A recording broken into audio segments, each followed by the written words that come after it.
He'd be innocent until proven guilty, and it's off topic, so I won't want to. Are you going to continue supporting that resolution, or are you backing down?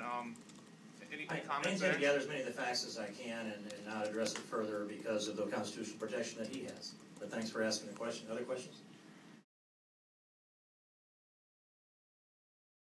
Do you think this casts any doubt on James O'Keefe's investigations? Because those really set the ball rolling. You know, I think that I wanted to dig into that and find out some more details that I could pick up, some of the behind-the-scenes information, because it seems really convenient that this would happen now. But on the other hand, we know that James O'Keefe has been very active. So I don't want to really comment on his actions because I completely do not know. And he is innocent until proven guilty. And we do have an obligation to provide a legitimate government oversight on Acorn. And what we have instead, the real story is that the investigation of Acorn is being shielded by committee chairs, the relevant jurisdiction.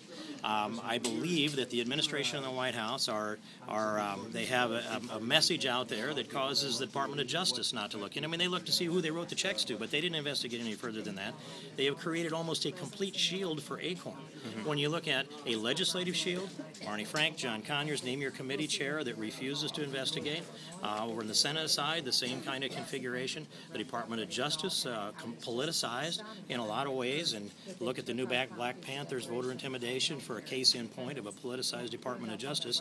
And when you look at the three branches of government, executive, which is justice, and legislative, which I've talked about, and the judicial branch of government, where they went to the Eastern District of New York and found a federal judge that not only found in an unprecedented decision that there was a bill of attainder language in the Constitution that prohibited Congress from ending funding to Acorn, but also held that future contracts and grants would be available to Acorn because they have traditionally qualified for them.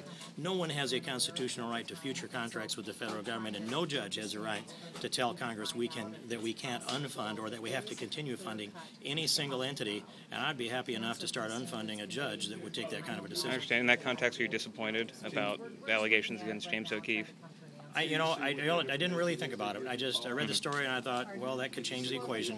That's as far as I went. I haven't gone down into the details, and so I'm neither a cheerleader or an apologist or a detractor from him. I think the work that they did going into the inside of the Acorn offices is reflective of the culture of the inside of the Acorn's offices, and it went on city after city. And that's what we need to know here in Congress. So whatever went on after that with James O'Keefe doesn't change the images that I saw.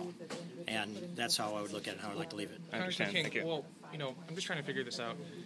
You pushed an effort to defund Acorn, but at the same time you're saying James O'Keefe is innocent until proven guilty. But you've already cast judgment on Acorn without a trial.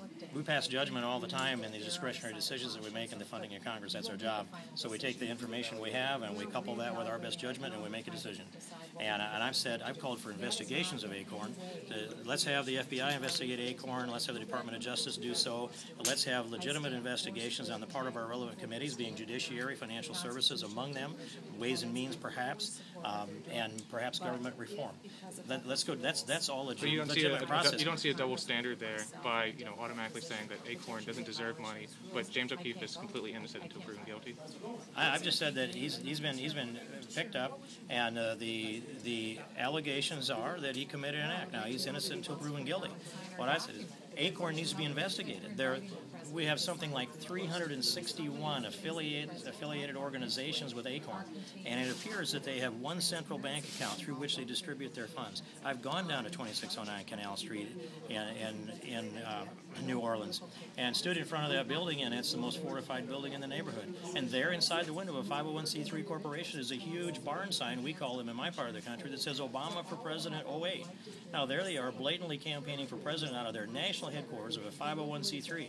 I don't need a lot more evidence to think there's something wrong with Acorn. I saw it with my own eyes. I didn't see James O'Keefe. Congressman, you have an interview in your office.